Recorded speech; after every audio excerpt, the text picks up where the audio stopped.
3 February मंगलवार दिन मध्यरात्रि रे उत्तर प्रदेश रे घटिथिबा ए घटनाटी को देखंतु।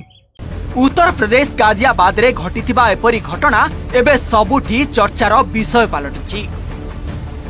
कुहा जाउछि कोरियार के-पॉप धर्म आपणाइबाकू एका संगे 3 जण भौणी आत्महत्या करिसंती।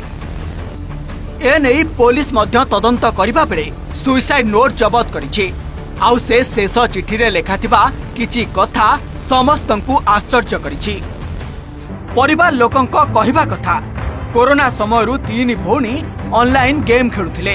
गेम रे एते मजी जाउथिले जे नियमित स्कूल भी जाउ नथिले। तेणु घर लोक गेम खेलिबाकू विरोध करुथिले। मंगलवार राति पाखापाखि 2:30 समय 3 भौणी एका संगे 9 महलारु डेई आत्महत्या करिसंती। बापा माँ मानू मोर एतिक अनुरोध पिला को मोबाइल ठारू दूरे रखंतु।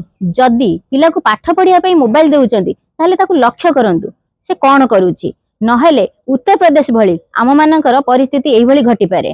तेणु यथा संभव पिला को मोबाइल ठारू दूरे रखंतु आ सावधान सचेतन रुहंतु।